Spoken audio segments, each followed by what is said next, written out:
Okay, great. So thank you all for attending this event on green schools and good jobs. We're hoping to hear some great ideas about the legislation coming from Senator Vincent Hughes and Representative Elizabeth Fiedler, as well as other ideas to push even further in future legislation. So I'm very much looking forward to the conversation today. I'll keep it to the minimum for myself and hand it over to our moderator for today. Hillary Linardopoulos is the legislative representative for the Philadelphia Federation of Teachers.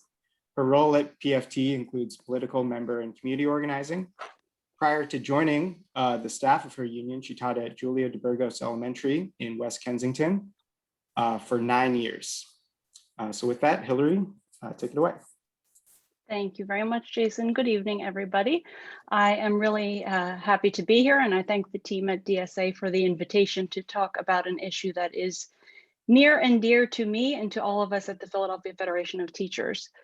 I am going to let you know about the panelists that are here this evening. I'm going to then give some brief introductory remarks. See, I just said it's going to be brief, so I'm going to have to live up to that. They will be brief. And then I will, our panelists will give some introductory remarks and we'll have some questions. So without further ado, panelists, I'm going to go through all of you and then say some stuff, and then you'll say some stuff. Okay. So Representative Elizabeth Fiedler represents the 184th District in South Philadelphia, largely south of Wharton Street and east of Broad Street. She's the daughter of 2 union public school teachers, yay. And she is an advocate for public schools, a very strong advocate for public schools. Prior to being in elected office, she spent a decade as a reporter in Philadelphia for NPR's WHYY, covered community affairs and politics. And in both 2018 and 2020, Representative Fiedler earned the endorsement of Philly DSA. And point of personal privilege, she also earned the endorsement of the PFT during both of those elections as well. So next up, Senator Vincent Hughes. He represents the 7th Senatorial District, which covers part of Northwest and Northwest Philadelphia, as well as part of Montgomery County.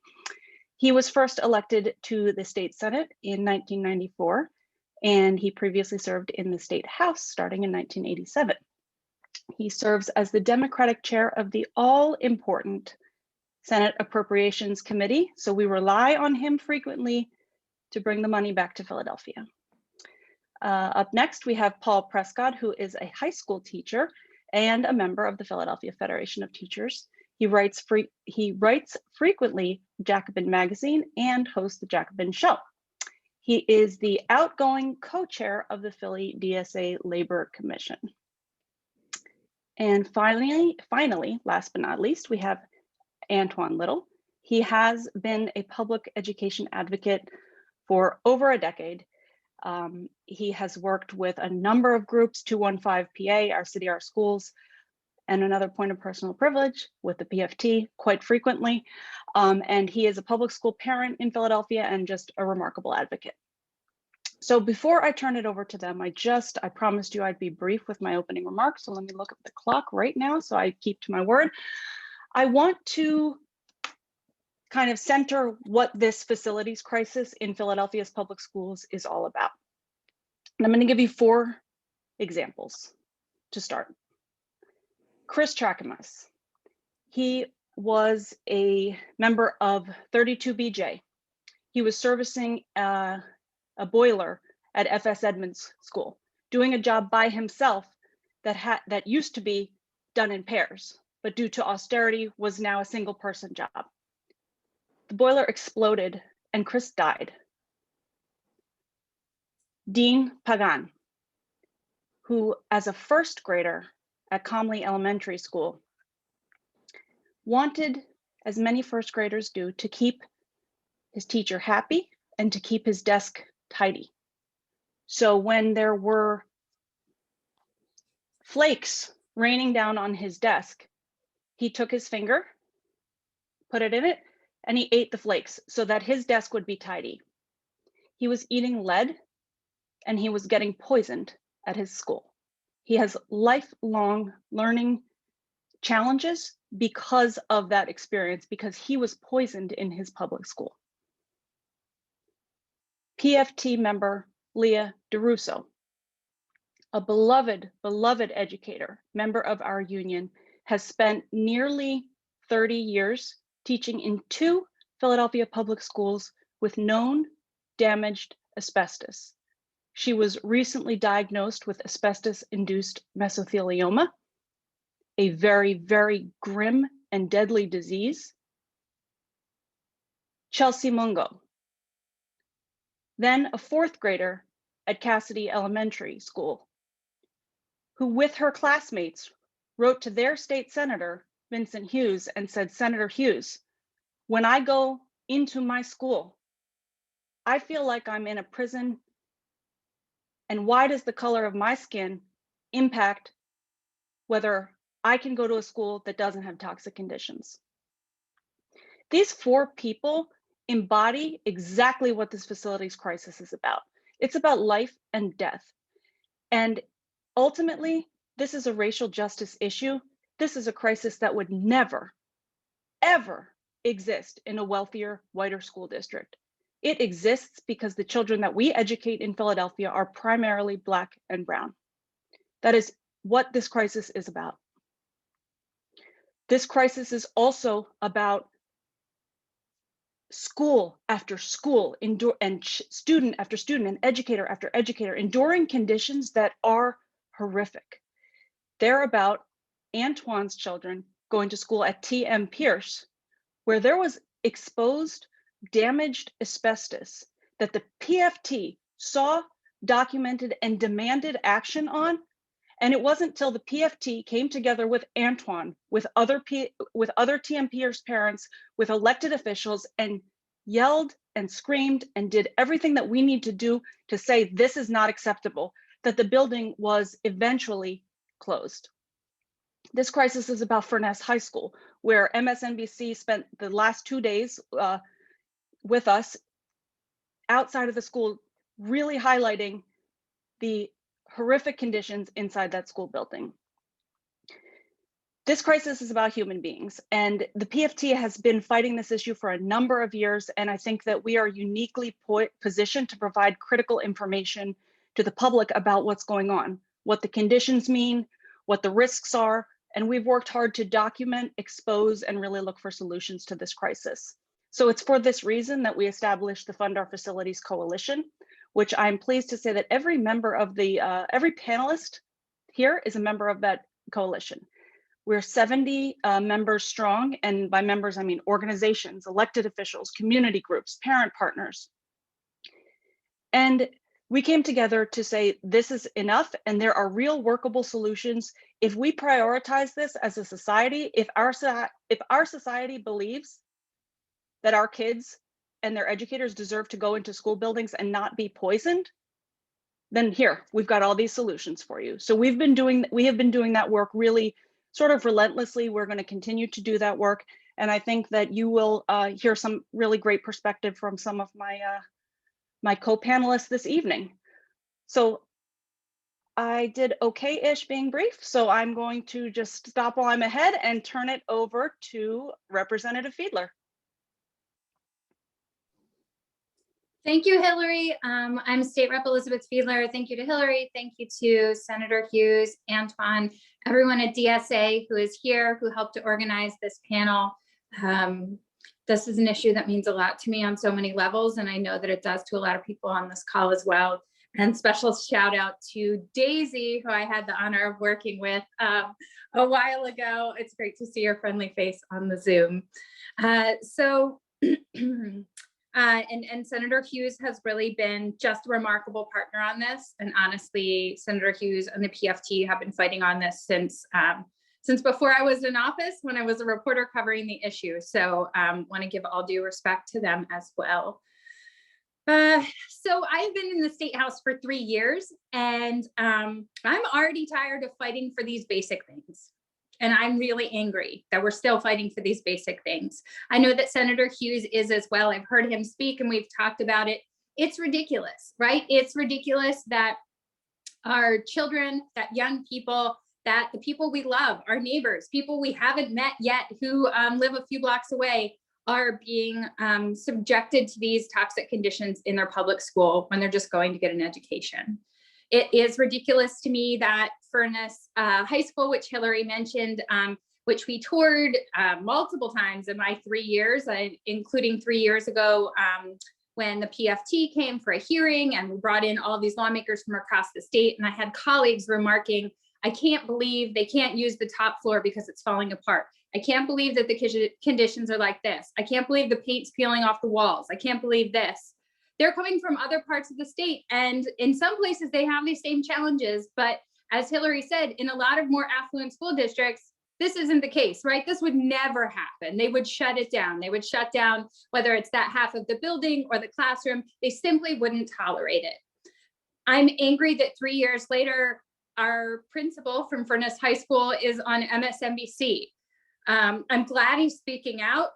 Principal Poe is amazing and remarkable, as are the students at Furnace, but I'm angry that he has to spend any time advocating just to get them to fix these conditions. I'm hopeful, I guess I would follow that up with, not to start with too much anger, but I'm hopeful that we can continue to broaden the amazing coalition that Senator Hughes has been building for years, that PFT has been building through Fund Our Facilities, and with you all. That really is how I think that we win this. In December, just before COVID, we held a truly amazing rally that I know some people were able to attend. And like I said, it was December before COVID. Senator Hughes and Hillary and I all spoke at it. It was in the rotunda. We had over 400, 500 people, students, educators, union members, staff members, guidance counselors, nurses, attended from all across the state and talked about their experiences. And we worked really, really hard to make sure that that was driven by their voices, that they were the ones who were primarily speaking, because they're the ones whose lives are on the line, right? In the end, Senator Hughes and I can work as hard as possible. And as he referenced earlier, we will be in Harrisburg for much of the rest of June, working very hard on the budget, working as hard as we can to bring back some of that federal funding to remediate schools, maybe some other funding. But in the end, that's what it comes back to, as Hillary said, is the human beings who could suffer lead poisoning that will forever change their lives. Hillary mentioned that I am the proud daughter of two public school teachers. I'm also the proud mom of a kindergartner. And there is really nothing like sending someone you love into a building, be that a teacher or your child or your niece or your neighbor, and knowing that they might get sick, really, really sick, because money has not been allocated to fix problems that are there. There is nothing like that feeling, I think. We know that there are systemic injustices that exist, right? Economic, racial, on the housing front, absolutely educational. And we know that these are interconnected. And I do think that that's important to point out, right? We are a city that has a majority Black and brown students and people, and we are, this is a matter of racial injustice. It's a matter of economic injustice. And it's one that I don't know what my future holds in elected office, but this is one thing that I'm absolutely not going to let go of. And I know that Senator Hughes feels the same way as well. So I guess I'll end it with that. I have a lot to say. So if anyone wants to talk more about it, like, feel free to reach out. I could talk for days. It's something I feel very passionate about, but just want to thank everyone for making this panel possible. And thanks to everyone who's attending.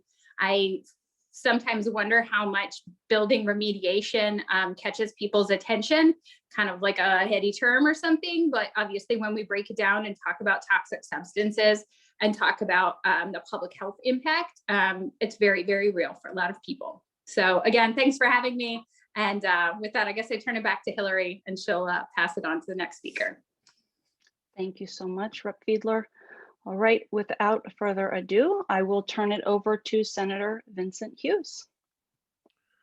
What's up, family? Hey, Hillary, Jason, Antoine, Paul, and my good friend and school warrior, Representative Liz Fiedler. It's good to be on with you, and just make sure, Liz, eat your Wheaties over the next couple of days, because when we hit Harrisburg on Monday, it's going to be game on for 4 weeks. I'm going to hit some top line points, get into the conversation, but like the representative, got a lot to say. And again, I'm so very pleased that the representative, as a first term legislator, chose this issue to really sink her teeth in and to add her perspective as a mom, as just a person, as a former reporter. And I guess, Rep, you're never a former reporter. Once a reporter, always one, right? Once a journalist, always one. For dealing with this issue prior to her coming to the legislature. Let me say a couple things. First of all, this is a statewide problem. Number one, how do I know that? Travel around the state. Travel to northeastern Pennsylvania and Scranton, where the school buildings are in horrendous condition, where over 50% of the classrooms had to be shut down because of the toxic and broken quality of those classrooms. Travel to Allegheny County, in a little school district in Allegheny County, where, and I'm hoping everybody's sitting down for this one, because you're not going to believe it, but 2 pieces struck me when I visited that school building. The first piece was the building the building superintendent. Hillary, you know who that person is. You've worked with a whole bunch of them over the years. The building soup, this is 2016, Antoine, 2016. The building superintendent took me into his office, which was really a small closet, showed me his computer. In 2016, he said, "Senator, this is the computer that runs the whole school." 2016. The computer was operating off of Windows 95 in 2016. When you think about that, Windows 95 in 2016, I'm not sure they still make parts for Windows 95 in 2016, but it gets even worse than that. He then took me on a tour of the building. We wound up in the basement so I could see the equipment they were operating off of. And I looked at the one of the pieces of equipment. Rep, again, you've heard me say this story a million times, but again, it's unbelievable. The backup generator for the building was a car engine. I want you to think about that. A car engine was the backup generator for this school building. Or you can go, of course, we've got Harrisburg, where some of the school buildings in Harrisburg are just in deplorable condition. No different than what I've just talked about, no different than what we've seen in Philadelphia. Or the Randolph Skills Center up on Henry Avenue, 3101, I believe, Henry Avenue. Hillary and Jerry Jordan took me up there. It was a late start in the morning. I think they had me at the school building at 6:30 a.m. A late start for them, I'm sure. And it was raining outside. It's a rainy morning. Went inside the building. It was raining inside the school building. Raining inside the school building. I'm sure if you go up to the PFT website, they've got pictures posted. I know on my Twitter that I don't know what you call it, but the pin, like on the front end of is a video of the rain literally coming inside the school building. And in fact, Rep, it was inside what we used to call the shop class, all right, where they were doing all the work, the woodwork, the electrical work, and all of that kind of stuff. Literally raining inside the building. It's a statewide problem, folks. It's a statewide issue. And we need to understand that reality, and we need to approach it from that perspective as well. But let me just say this. 2 numbers I want you to log into. 2 numbers. $3 billion and $7.3 billion. $3 billion and $7.3 billion. Write it down, log it into the chat, however you want to do it. What does $3 billion represent? $3 billion represents the budget surplus that exists in Harrisburg right now. As we speak, the state is operating off of a surplus of $3 billion, and that number is growing. That number is growing. So lock that in. State budget surplus of $3 billion. Second number, $7.3 billion. $7.3 billion is the number that the state of Pennsylvania received from the federal government. Thank you, Joe Biden, Kamala Harris, all the Democratic senators, all the Democratic Congress people who voted for the American Rescue Plan, because we now have in Pennsylvania $7.3 billion that we have at our discretion to utilize to deal with problems. And what we are advocating for, both the rep and I are advocating for, is that a significant portion of those dollars be utilized to fix up these broken and toxic schools. This is the moment that we're in right now, is those once in a lifetime moments where we're not having this conversation in the context of lack. We're not having this conversation in the context of there's not enough resources. We're not having this conversation in the context of we've got to pinch the pennies and rub the two nickels together and see what we can come up with to create enough funding just to get through. No, we're in this conversation right now with the opportunity to solve this problem in a significant way, with real resources available to us. We've not, in fact, we've never had these kind of resources available in Harrisburg. There's been no tax increase.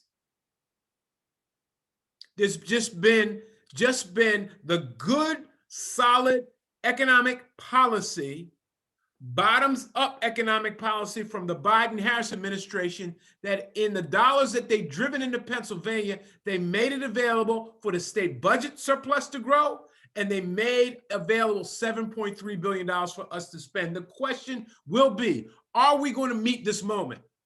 Are we going to rise to this occasion? Are we going to pull together all of the activist resources that we have available to us and send a message, not just here in Philadelphia and southeastern Pennsylvania, but send a message across the state that in rural Pennsylvania, where your schools are collapsing and falling down and are toxic and broken, there is money available to fix up your schools. In western Pennsylvania, where your schools are toxic and they're collapsing and they're broken, there's money available to fix them up. In northeast Pennsylvania, in central Pennsylvania, in rural Pennsylvania, suburban Pennsylvania, urban Pennsylvania, there are dollars available. The question is, will we rise to the occasion and meet the moment? Or we shrink away and once again, not solve it. Now, the legislature is controlled by Republicans, and that's a problem. It's been a problem a long time. And these are some very difficult Republicans. All right. These are not just your run-of-the-mill Republicans. These are the insurrectionist type who don't believe in government. All right. Who don't believe that we are our brother or our sister's keeper and that we have a responsibility of taking care of one another. These are folks who don't give a damn. So we've got to make sure that they understand that the people that they represent do give a damn, do matter, and need this kind of investment. So remember those numbers, folks. $3 billion state budget surplus, $7.3 billion in American Rescue Plan funds available in Pennsylvania, both combined together or both dealt with separately. There's enough money available to fix up this problem. Let's get about the business of getting it done. Thank you very much, Hillary. Thank you, Senator. I'm going to turn it over to Paul Prescod. All right. Good evening, everyone. 2 hard acts to follow, but I'll do my best. And thanks so much for putting this panel together and having me on. So like I said in the intro, I am currently a high school teacher in Kensington. And I'll start by trying to paint a picture of my first year teaching in a school district when it came to building conditions. And unfortunately, this is not in any way a unique story. This is what most public school teachers in Philadelphia walk into when they start their careers. And I won't say the name of the school, but just know that during my first year, I taught at a place that's considered one of the most high achieving schools in the district. And whenever it rained, this relates to what something Senator Hughes was saying, I noticed buckets were lined up throughout the hallways and in the teacher's lounge to catch leaking water.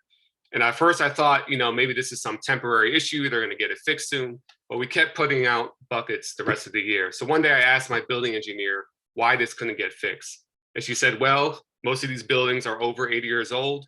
You can't even find the pipes anymore that you would need to replace the current pipes. They don't even exist anymore. So you can try to patch it up, we can try to fix it on the cheap, but because we haven't made the investment in our schools, I'm sure that still today at that same school, buckets are being put out in the hallway to catch water when it rains. And now the buckets are one thing, they're an eyesore, but maybe when I close my classroom door, I can put that out of my mind. But a bigger problem that affected my work in the classroom was lack of air conditioning. And you can just imagine teaching in April, May, June, September, when it's reaching 90 degrees on the second or third floor of the building, in a room with at least 30 teenagers who just came from gym class with no air conditioning. And as a teacher, I had a hard time focusing and working up the energy to teach them. So I could only imagine how students felt and how hard it was for them to focus on learning. And by the end of a hot day like that, many students just gave up. And I can't really blame them for doing that.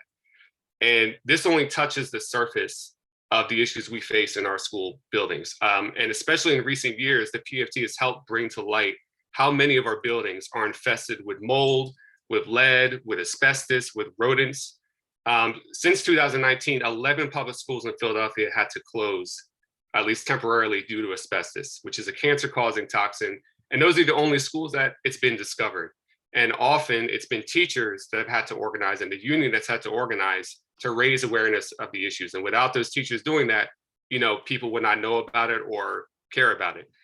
And I know this seems like forever ago, but just last year, Ben Franklin High School and Science Leadership Academy had to move buildings in the middle of the year to deal with an asbestos issue. And just think about how students' lives and their learning are disrupted because of that. And think about this, Philadelphia has one of the highest asthma rates in the country, especially among young people. Many of my students, and I've worked at many different schools, have asthma. And yet we're allowing kids to consistently go into schools with asthma that have mold and asbestos. And so, I can go on and on with countless examples that are really just ridiculous and unacceptable. A few years ago, the roof of a major high school just caved in after it rained in the middle of the school day.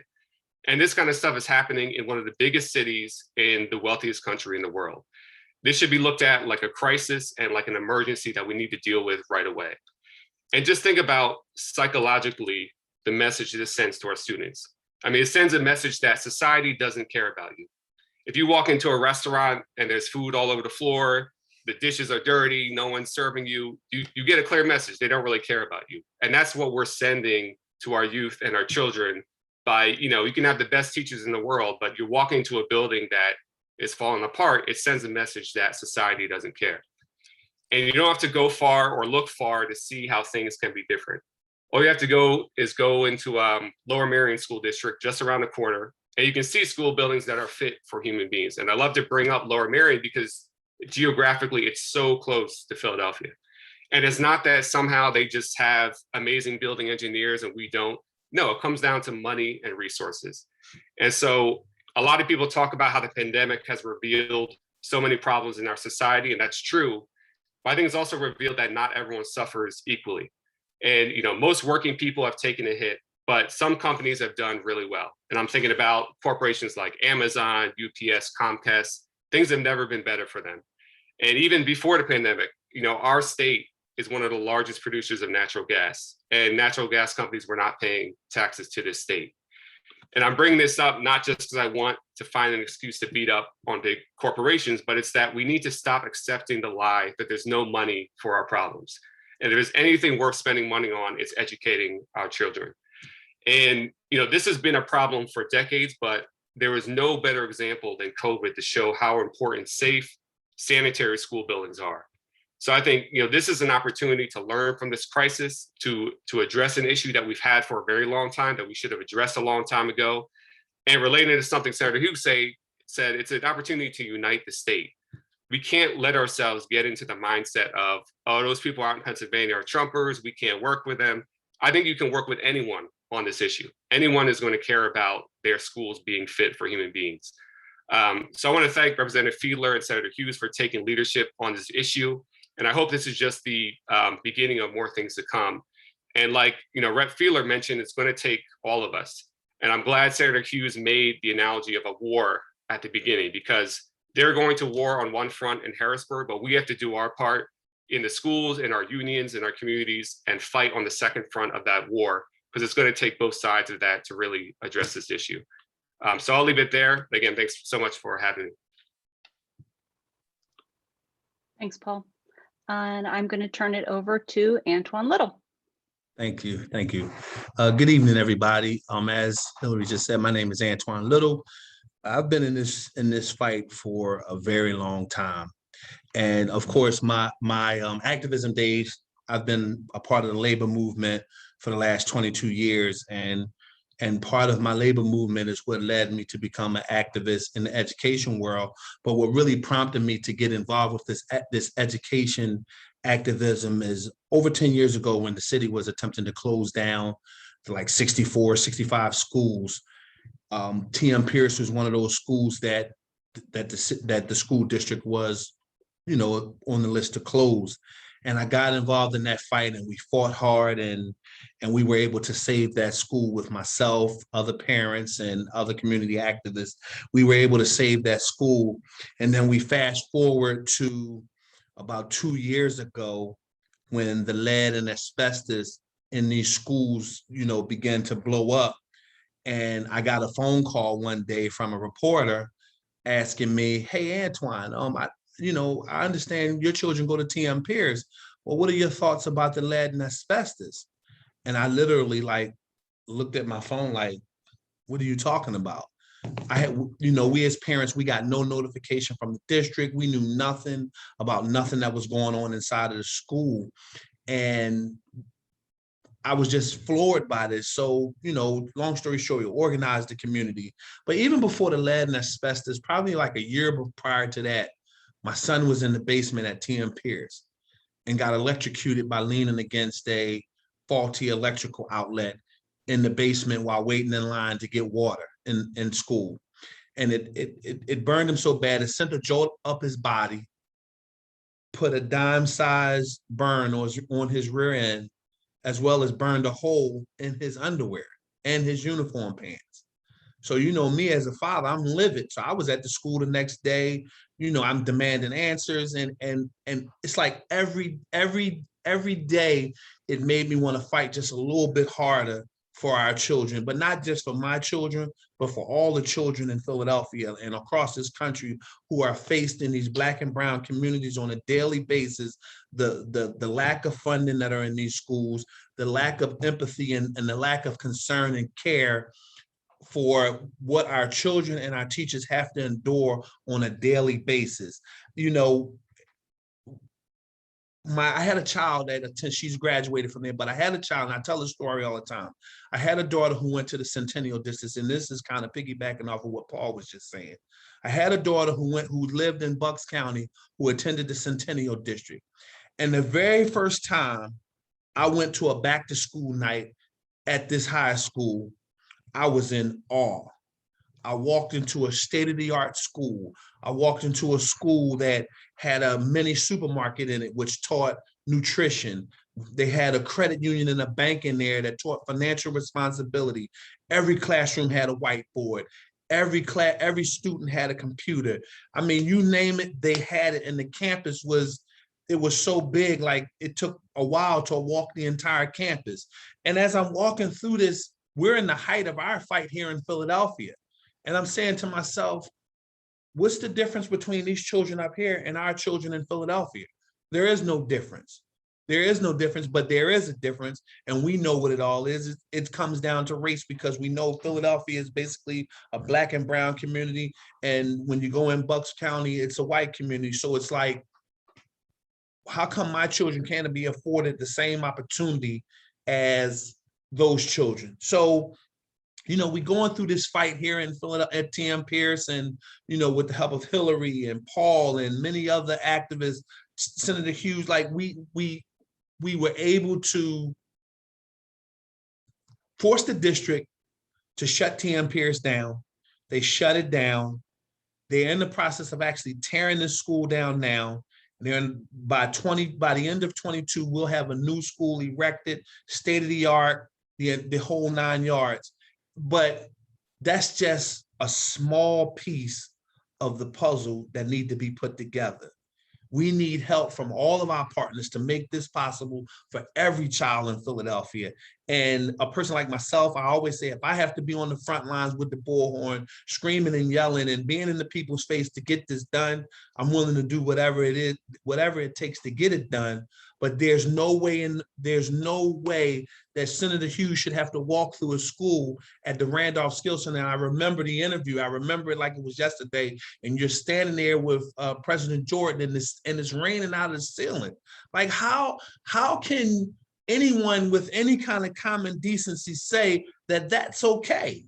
How can anybody say that that's okay? That's not acceptable. How can you say that it's okay? How can you say that it's okay that children with asthma or other underlying medical conditions have to be in a school that has lead and asbestos in it? And who's to say that we don't know if these things are the triggers of these diseases?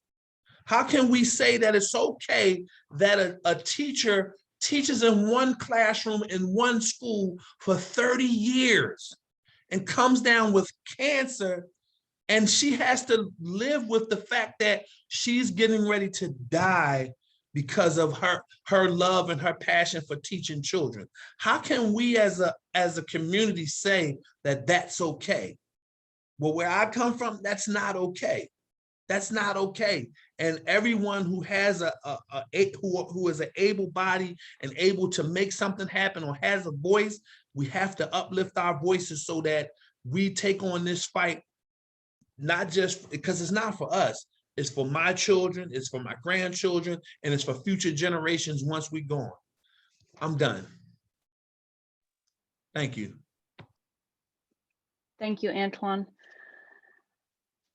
for those remarks, and really just explaining what the whole fight is about. I am going to transition into some questions, and panelists, I'd like to try to keep the responses to 2 minutes, and they will be addressed at individuals. If you feel very strongly that you would like to answer a question not addressed to you, feel free.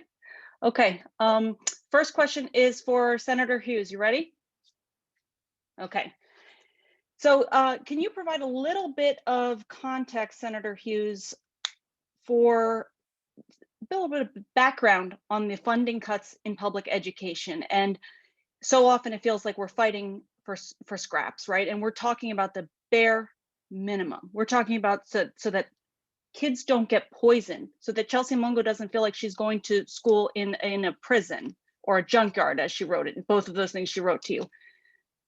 Provide a little bit of context about how did we get here, please. So the funding for and this is, as you know, Hillary, this is a longer response. So we'll do the Reader's Digest version, right? We'll do the condensed response. All right. Some of these young people don't even know what Reader's Digest is, so I don't know why I keep saying that. All right. So I apologize. But now that I think about it, so the condensed version is in wait a minute, what? In the first year of the Corbett administration, okay, Kelsey, in the first year of the Corbett administration, Governor Corbett cut out $1 billion of funding for basic education. So that would have been what, 2011, I think. All right. He cut out $1 billion of funding for basic education. Now let's keep in mind, at that moment, Pennsylvania had one of the worst and most discriminatory education funding formulas of any state in the nation. All right. It was already bad. Then, you know, we had a good run with 8 years of Ed Rendell. He was just pumping in the new money. It was good. We were trying to get get to parity, get to equity, get to adequacy. It was good. And then, you know, Corbett steps in. He gets sworn in, the governor, the third Tuesday of January in 2011. He gets sworn in. His budget he introduces in February. His budget gets passed by the Republican-controlled General Assembly, and it's $1 billion cut in basic education. So we started out on a bad foot, and then he comes in and drops $1 billion. You know who that hurts the most, right? That hurts poor school districts. That hurts really rural school districts. That hurts Black and brown school districts. They get hammered, all right? So then we try to dig our way out. Because of that action and some other dumb things that former Governor Corbett did, he served one term. Tom Wolf came in, restored the funding, and then the legislature passed, unsurprisingly, the legislature passed a move to put money into the fair funding formula. The problem is, still a Republican-controlled legislature. The best we could get in that deal was only new money would go into the fair funding formula. They would not accept all the money going into the fair funding formula. So what that means is that incrementally over years, we've been making some progress. The problem is the progress is too slow, is not enough. And quite frankly, it would take us another 20 to 25 years before all of the money would be funded fairly and equitably. Well, imagine this. A child would start kindergarten or pre-K. Let's feel out using one of your babies, would start pre-K, okay? Go all the way to 12th grade, and their entire academic existence would be in a discriminately funded education system. So that's the short story about how we got to where we are. The good news is that we have an opportunity to fundamentally change it and to change it right now. We can do two things. We can drive the money to do the fix for a lot of these broken and toxic schools, okay? We've got enough money to do that, and we have enough money to do the governor's education proposal, fair funding educational proposal that he put out in February without having to raise taxes. That's the level of surplus we have. It comes down to we can drive this and make this happen, and it's going to take all of us to wage that fight. Thank you, Senator Hughes. And so connected to that, Rep. Fiedler, can you talk about why the legislation that you and Senator Hughes have proposed, the companion legislation, why now, and what will the advocacy around that legislation need to look like, and how do you see it being part of budget negotiations this year? Ooh, okay, yes. Thank you for this question, and I may keep my answer a little brief, and if I'm allowed, ask if the senator want to share any thoughts, since it is related to negotiations and we've got both sides of the chamber. Why now? Well, I think we all know that this should have happened a long time ago, but the infusion of federal dollars, as the senator said, provides probably a once in a lifetime infusion of federal dollars that we could use for this sort of thing, right? I think that so often this problem, this situation that we backed ourselves into of buildings that are toxic, that are falling apart, it feels gigantic, right? Many of us have been to these rallies or events where we're talking about, we need this much, $100 and some million immediately to fix the most urgent situation. But what we really need is actually a lot more if we want to make our schools safe. And we're not even talking right about like what our kids actually deserve, what our teachers and educators actually deserve, which is 21st century palaces of learning, like what Antoine was referring to, where you've got all sorts of, you've got everything under one roof, all these technical training programs, all the life skills programs, right? New technology, books, plenty of bilingual educators, staff, nurses, guidance counselors, right? We're not even getting to that point. We're literally talking about basic needs. So the infusion of federal dollars to me is the quick answer as to why now. That said, I know that the senator has had legislation on this for a few years, and I was proud to be the House sponsor of bills that would have allotted funds from the general funds and special funds last session before we had this infusion of federal dollars. So we have this money, as Senator Hughes said, a $3 billion budget surplus in Harrisburg right now, and then $7.3 billion in American Rescue dollars from the feds. We need to make sure that a good chunk of that goes to our school buildings, which are, of course, part of our public infrastructure.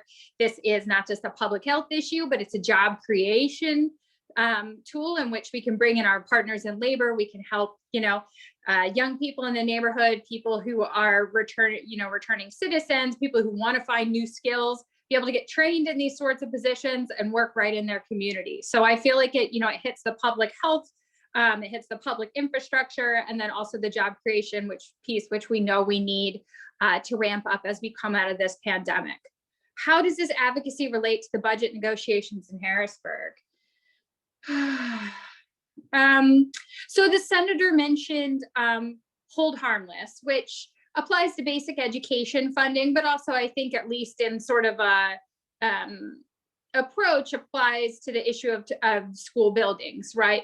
There are a lot of school buildings across the state that have not received the attention that they should have received for decades. And as the senator said, some of those are in Allegheny, some are in Scranton, Erie, and more rural parts of the state, and Reading and Allentown. There's a lot of places where school buildings are not up to code. And so we need to make sure that the infusion of cash that we do for this is significant, so that we're not just saying just these schools or just these schools, so that we're bringing everybody up with us. And then I think the last thing when it comes to advocacy that comes off of that is just, as you've heard, seeing this as a statewide issue, which it absolutely is. The senator mentioned the car motor that was the old car motor. I don't even know how old it was. It was very old, that was being used as a backup generator for a school, right? These are conditions that shouldn't exist, and they don't have to exist. So I think that putting pressure on lawmakers in Harrisburg and also making clear to the governor that this is a priority. I know that he is an advocate for fair school funding, for remediating our schools. He came out with a very bold $1 billion proposal last session, but it's also valuable for him to hear that as a reminder, right? To keep pushing it to the top of the list. So much of what happens in Harrisburg, discussions are based on who gets credit for what. Obviously, when it comes to public health and our kids, I know I'm going to assume that most people on this call are not concerned about who gets credit for what. Let's just get it done. But that's kind of one of the things that relates to the budget negotiations, especially from some folks in the other side of the aisle, not wanting to think that someone gets to spend these federal dollars and get credit for fixing some sort of situation. And that's not true for everyone over there, but that is something that comes to the top of conversations a lot. So I think we just need to keep it on the front burner, keep pushing, and June is the month. This is a perfect time to have this discussion, because all of this is going to get hammered out in the next 3.5, 4 weeks. So yes, that's my answer. I don't know if the senator would like to add anything to that, or if I'm allowed to pass it to him. I don't know that either. You've covered it all, Rep. You've covered it all. Thank you, Rep. Fiedler. Thanks, Senator.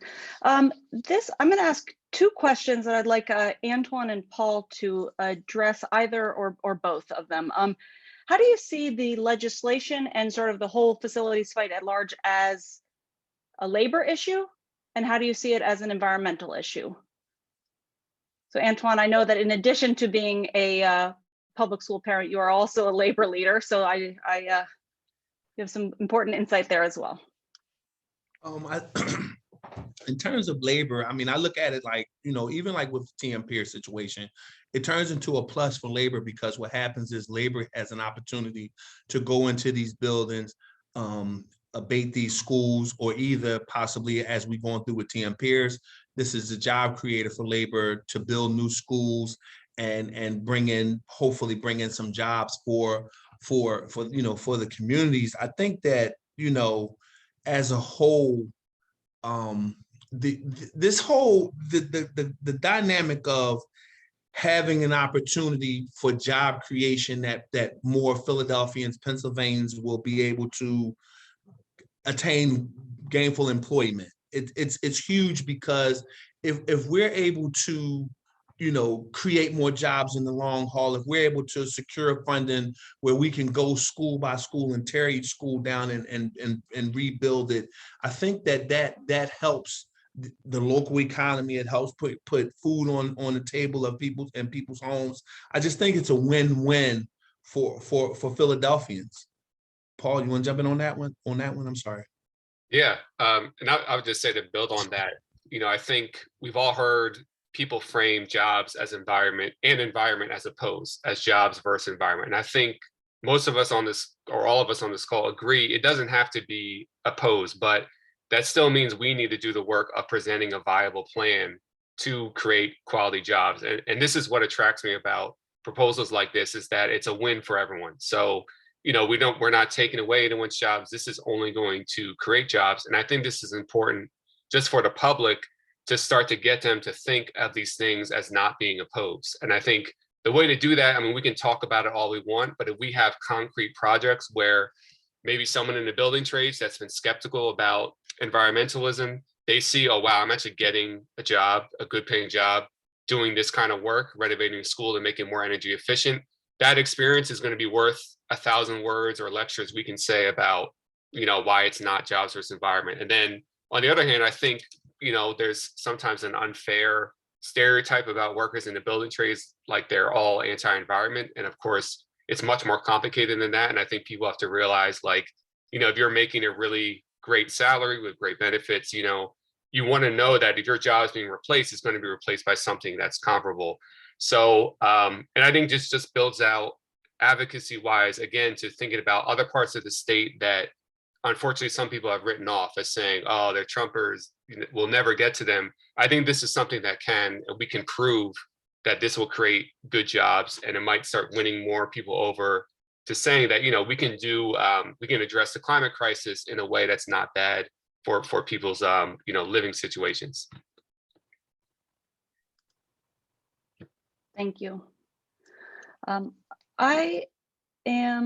Before we transition to audience questions, I'm going to ask one more question that I'd like for all of you to offer your perspective on. And this is, what are the opportunities for political coalitions? And if you can touch on political coalitions statewide, and what activism is necessary to get this done? Well, I'll just jump in, Hillary. Please. And, I think Paul kind of touched on it. And hopefully in 4 weeks' time, we'll have enough time, and maybe I should say prayerfully, because this fight requires that level of power to bring in to be successful. We have, I think if you were to poll every state rep in Philadelphia, every state senator in Philadelphia, there may be one rep in Philly, Representative Fiedler, that might go the wrong way. I was going to say go left, but she'd probably go right. Yeah, I think you would get every legislator in this city to vote to provide the funding to fix these broken and toxic schools, and to vote to fix the funding formula and get the governor's education proposal to become law. I think we'd have that. I think, Hillary, to your question, this is about helping those other districts understand that around Pennsylvania, that they benefit from this fight also. Nothing that we've talked about has been just a Philly fight. Everything that we've talked about has been a statewide fight. And in fact, if we drive these budget surplus dollars and we drive the ARP dollars into this fight, chances are we could possibly put a brake on local school tax increases, and maybe for some districts around Pennsylvania, reduce school taxes that some communities across Pennsylvania are paying. And I'm not throwing that out as a negotiation tactic, but I'm throwing that out as what the opportunities are to build coalitions around Pennsylvania to say that this is a priority. And so we can't just be talking to ourselves. So like I view this conversation is, this is where the troops on this team get the play, get the information, and then they go out and they drive that information throughout all of their networks and all of their social media so that other communities across Pennsylvania can hear the message as well. So they can hear the message as well. There is money available. The $3 billion is certified by the state in the May revenue report. That's certified, that's undeniable, that money is there. And the $7.3 billion has been agreed to by the president all the way down. There's no dispute on any of that. In fact, just to make it even more interesting, I talked to the state treasurer yesterday, and she's already received the actual check, or probably a wire transfer, of $7.3 billion from the federal government. It is literally sitting in the state's accounts, gaining interest, by the way. So the money is there. The numbers are indisputable. The issue is, again, the political will and making sure that folks outside this community see that this is important and it impacts them as well.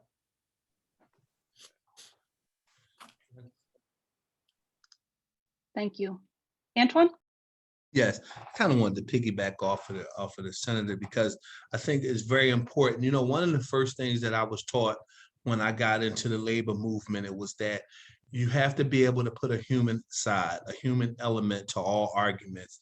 And the human side to this argument, I mean, so like the senator was saying, you know, you have people up in upstate Pennsylvania on the other side of the aisle who doesn't understand. I'm not gonna say they don't understand, who may not care about what's going on in rural areas or in Black and brown communities.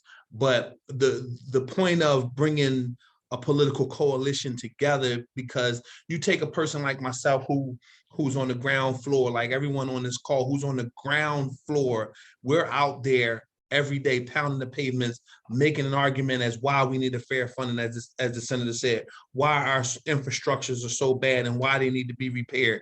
They have to hear the human side to that. And the human side to that is what's going on at TM Piers, what happened at what's going on at Furnace, what happened at Randolph Skills Center. Like, you have to come out of your comfortable cubicle or your comfortable office and come out into these communities and actually see what's going on. And when you come out and actually see what's going on, it gives you a different perspective of what we're out here fighting about.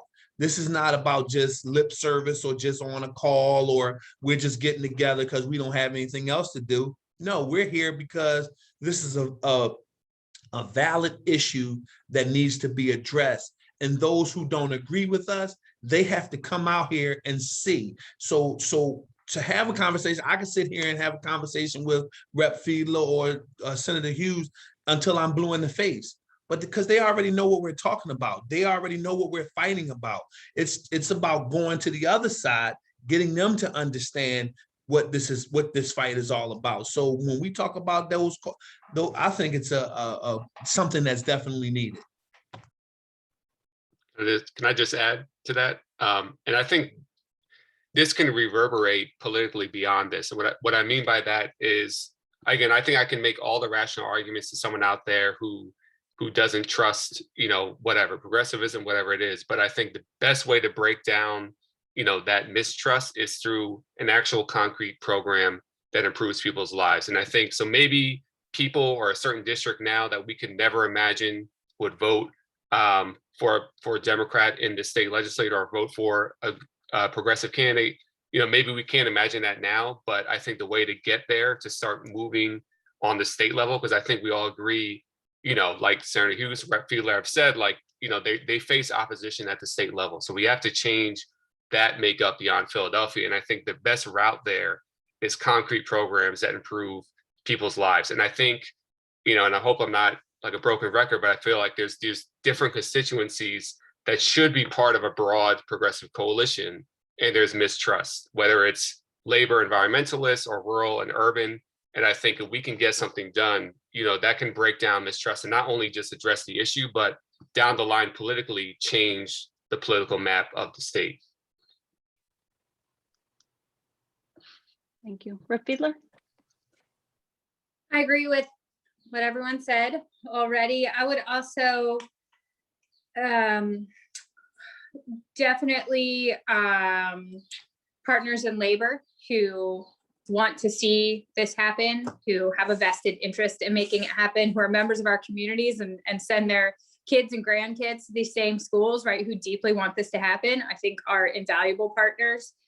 I would say mass member orgs like DSA, who have chapters all across the state and have people on the ground who care about this issue and can talk to their neighbors and are ready to learn more about it and to reach out. I think that's also a huge part of it.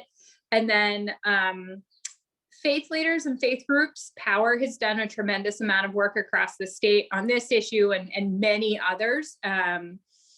And environmental groups were said, and then I would say parent groups. As a new public school parent myself, there are many organizations, and then there's also ones like HSAs and other groups for people who, you know, may not have a child in the school but live in the community. And I think that there's huge potential in those networks of people who want to see this happen and who may not be interested in politics or politicians, but want to see their schools get fixed and want to see all kids be able to walk into a school where they're not going to get poisoned.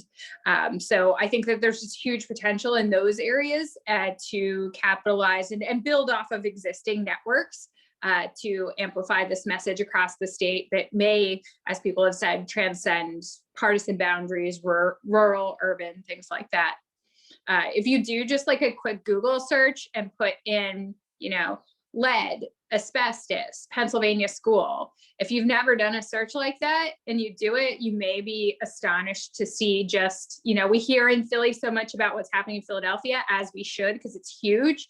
And at the same time, Reading, Lancaster, Allentown, Scranton, Erie, like these are Allegheny County, like these are all places that have faced huge problems on this issue where schools have been shut down, people have gotten sick. So there have been lawsuits in some cases. So it absolutely is a statewide issue. Mute myself. Thank you, Rep. Fiedler. I'm going to ask one of the audience questions, and I want to share one thing in response to it and then turn it over to the rest of the panelists. It's apparent that Philadelphia, this is from Megan, it's apparent that Philadelphia is in crisis due to these issues, and it seems it has been for decades. I'm curious what the plan of action is to make improvements, and it seems like a massive undertaking. How will issues be prioritized? So I think that's a great question and something that we think about at the Federation all the time. And it's one of the, you know, I said at the jump, the PFT is in a unique position in that we have at our Health and Welfare Fund, we have an environmental scientist that we work with all the time. And he is one of 2 environmental scientists for teachers unions in the nation. So the scope of the program that we have at PFT Health and Welfare Fund is really one of the primary reasons that any information about the conditions in our school facilities becomes public at all. It is the reason the site visits, the photos that our members submit through and community when they're in school. So if a parent is in a school building, they can use the Healthy Schools app, submit a photo. This is the reason why we've been able to document and share and really then talk about what the problems are and identify solutions. So there is no shortage of solutions. It is one big bucket is funding, but there is a significant one that we can't overlook, which is oversight. And that has been a historic problem. And we at PFT Health and Welfare really see ourselves as watchdogs and making sure that we are exposing this crisis for what it is and saying how it can be fixed. So we actually have a report and this is the report that spurred the MSNBC coverage today. This report is kind of just hey, anybody and everybody, here's an update on the facilities conditions and here are the solutions, because we hear a lot of times that the district is doing X, Y, or Z. They report that they're doing X, Y, and Z. Well, there's a lot of things that they're not doing, and that needs to be addressed immediately. So something very basic, which is the district announced that they're going to establish this Facility Environmental Advisory Committee. Sounds fine. The way that they want to structure it and are structuring it right now, it has no teeth. It has no substantive oversight except for bringing some folks in, saying that they brought them in, and calling it a day. We have repeatedly asked for the school district to model the FEAC after something that actually that we designed with the district, or that the PFT Health and Welfare designed, and the district agreed to, the Lead, Paint, and Plaster Advisory Committee. That came after a lot of work, a lot of legislative work, a lot of advocacy. That committee worked, and it allowed us to actually make some real significant impacts in the lead paint crisis in our schools. The new Environmental Advocacy Committee, it does not have any oversight power right now, and it needs to. So that's something like, there are actual workable solutions. And this is, I think, one of the most challenging things about this crisis is it can so quickly and so easily get into the weeds of like, and it can sound like the union and the district are bickering back and forth over something that doesn't matter. But really, if Jerry Roseman tells us that it matters, I trust that it matters. So I think that, you know, we have a little bit of a roadmap out in this report about how some of these issues can be addressed. So I put the press release into the chat, and I'm going to stick the actual report in there as well. And then I would open it up to any of the other panelists on that question.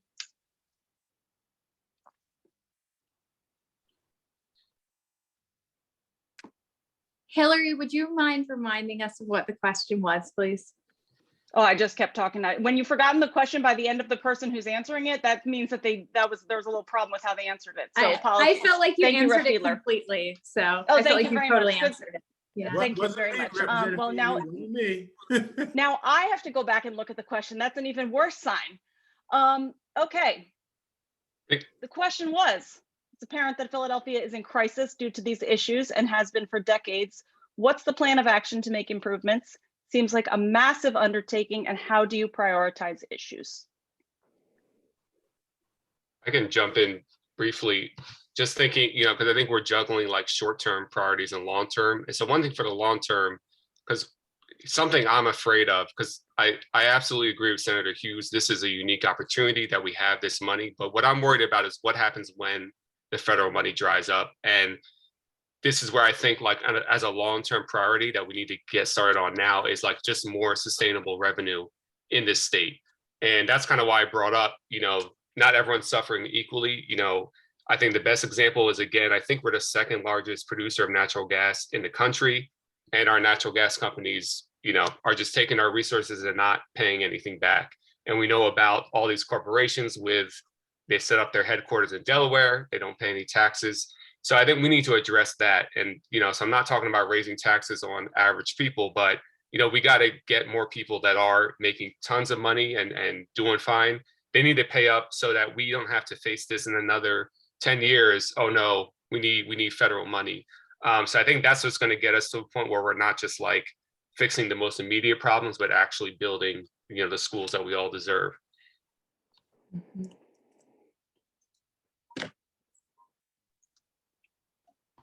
Thank you. As Paul, as the author of the legislation to tax the shale to fund our schools, I am in 100% agreement with you.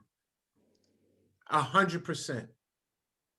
Sustainable, long-term, in place, and quite frankly, the shale companies have got off scot-clean since they've been drilling in Pennsylvania without having to pay a severance tax. And we ranked in the bottom in the country. I mean, Louisiana pays a higher tax than Pennsylvania does in terms of the extraction of natural gas.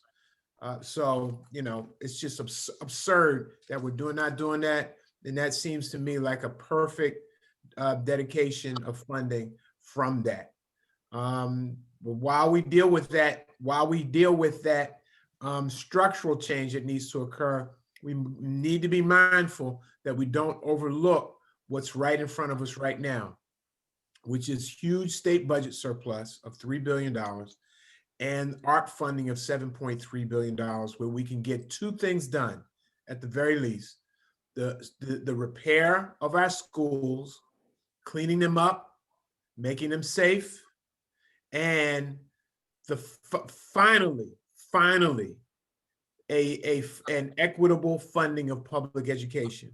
I have walked the walk between Overbrook High School and Lower Merion High School with my good friend, Reverend Gregory Holston, who used to be the head of Power. And he's no longer there, but he and I, 2 summers ago, I believe, walked on a very hot August morning from the front steps of Overbrook High School to Lower Merion High School. And it's interesting, it's a 4.8-mile walk. And it's very interesting, you know, the parallels in some respects. You know, if you're into basketball, Overbrook High School has arguably in its history the greatest basketball player in the history of the sport, Wilt Chamberlain. If you're from Lower Merion, you could say Kobe Bryant. You know, great artists come out of each of those schools. Great academicians come out of each of those schools. But it's only 4.8 miles between the two. And if you look at the Overbrook High School, the school is literally crumbling in front of our eyes. I think the 3rd, 4th, and 5th floors, or the 5th and 6th floors, are mothballed. All right, can't go up there, can't get up there to repair the roof. It would cost about $60 million to repair the roof. You heard me. And you look at Lower Merion, and it's a fantastic condition. But then understand deeper than that, there's about a $10,000 difference in funding per student between Lower Merion and Overbrook High School. So if you times that $10,000 times a classroom of 30 kids, that's what, $300,000? So that Lower Merion classroom, that Lower Merion science class is getting an extra $300,000 in it over the Overbrook High School science class. When we toured and left us another public school in my district, the Upper Dublin High School, all right, it's in my district in the suburban area. They had, you know, a meteorological center. Paul, you'll appreciate this, a meteorological center with 9 40-inch flat screen TVs tracking the weather in a 300-mile radius. We left there that morning and went to Overbrook that afternoon. And it's 2016 again. And the textbook in the science class was written in 1998. And there was no running water in the science class. This is what we're dealing with, folks. This is the inequity. This is inequity that we're dealing with, that everybody on this call knows about. The message, again, that I want to leave with, that I want to make sure that you understand as we finish this conversation, is that we are not suffering from lack in Harrisburg. We are not suffering from not having enough funding. We have enough funding. And this is not just another politician making up the numbers, okay? We have enough funding to address both of these fundamental issues, making sure that our students are not learning in toxic, broken, rodent-infested environments, and making sure that the funding of our education system is equitable and adequate. There's enough money in Harrisburg to get them done both. We just got to force the issue. So Senator Hughes, I'm sorry, Rep. Fiedler, go ahead. I definitely agree. I was going to say that 2 quick things. One is, if anyone's interested in learning a little bit more about the funding disparity when it comes to basic education dollars, so the money that we're talking about that we could fulfill or improve on, there's an amazing PowerPoint presentation. I can never believe I said those words in a row, but it's an amazing PowerPoint presentation from the Public Interest Law Center. And I mentioned it, and I'd be glad to share it. It breaks it down like across the state. It talks about these places in central PA that are so underfunded. It really it illustrates the depth of the problem, and also that it really exists across the entire state. And then the other thing I was going to say is definitely agree with Senator Hughes. Like, we are going into a number of extremely challenging weeks, and Senator Hughes and I are some of your biggest allies on this issue. We focus on it very hard. I know it comes up in every conversation that you have about the budget. That said, I think it would be great if you all are looking for a place to focus, whether it's a call in or sending emails. And Senator Hughes may not forgive me for this, but the appropriations chairs are good places to start. Oh, no. But you've got the senator right here. So maybe you don't need to flood him with calls and emails, but to let him know and to give him that sort of like backup, right? When he goes into these meetings and they say, Senator, like, Vince, why are you always talking about this? He can say, listen, my office got this many calls and I've heard from all these people, right? That gives him that sort of push to be able to keep bringing it up, which we know he already is. And then also to the governor, I think that it's helpful for him to have that at the top of his radar and to know people across Pennsylvania want him to be fighting on that, which he is. But the Republicans are going to try to push him into a corner and try to, strike all sorts of deals and negotiations. And we need to keep holding our elected officials accountable and also give them the support that they need to keep pushing on these issues. So that's what I was going to say. Thank you, Rep. Fiedler. Jason, do we have time for one more question? Or is that okay? All right. So this question, I've heard a lot of people mentioning the American Rescue Plan this evening, and one of the questions that I'd like, Antoine, if you can answer this, if you don't mind. The school district has stated that they're going to spend $350 million of ARP funds on infrastructure, and they say that over the next 6 years, they're going to spend $2 billion. And the question is really about, are you confident that it will be spent on the right things? And how can we trust existing, apparatuses, apparatum? I don't know. How can we trust? I'm not an English teacher, so I can't. Apparatuses. Okay. How can we trust those existing systems that they will be spent correctly and on the right things? Antoine, what are your thoughts on that? So I'm gonna start off from the gate and say no. I mean, and I'm just saying, and the reason I'm saying no is because having my dealings with the district has yet for me been upfront, open, and transparent. Dr. Height, the school board, before the school board, the SRC, they haven't been transparent about anything that they've ever done. I mean, $350 million, that's a lot of money that can go into these schools. And then you said, I think what you said, $2 billion. That's what they say over the next six, I believe it's 6. $2 billion over the next 6 years. I mean, so my flat out answer is no, but my behind that, my next response is going to be, I think that's where we as, activists, parents, teachers, elected officials, this is where we come into play. We come into play by holding them accountable, making sure that they're spending every penny the way that it needs to be spent, making sure that they're putting the money where it needs to go for our children. I mean, unfortunately, the district has been so, what word am I looking for? They've been so, they just haven't been forthright and truthful about everything that has happened over the last, I'm just going to say over the last 3 to 4 years with this lead and asbestos issue. They have yet to be truthful. So how can we honestly say, you know what, I'm going to take you for your word that you're going to spend that 350 right. I'm going to take you at your word that you're going to spend that $2 billion correctly over the next 6 years. I'm going to take your word on that. No, we can't take their word on it. We have to hold them accountable, hold their feet to the fire, and make sure that they do what needs to be done to put all of that money where it needs to go. That money is for infrastructure. We have a ton of schools in Philadelphia that need infrastructure work. I mean, we just heard the senator just talk about Overbrook High School. That's news information to me. I didn't even know that, but that's a problem. How is a school like that crumbling? Like, come on, but we have the money.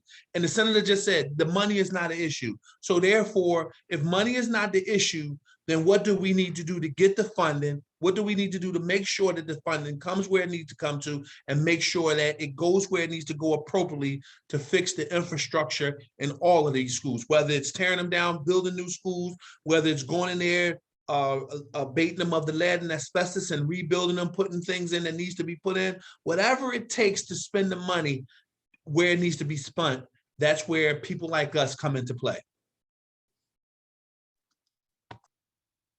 Absolutely. Any of the other panelists want to weigh in on that before wrap up? Always listen to Jerry Roseman. Couldn't agree more. Can't go wrong. Can't go wrong. You- He was wrong. very intricate in the Tion Pierce fight. I love that guy because he was so on point with everything and he was upfront. So I couldn't agree with you more. Absolutely.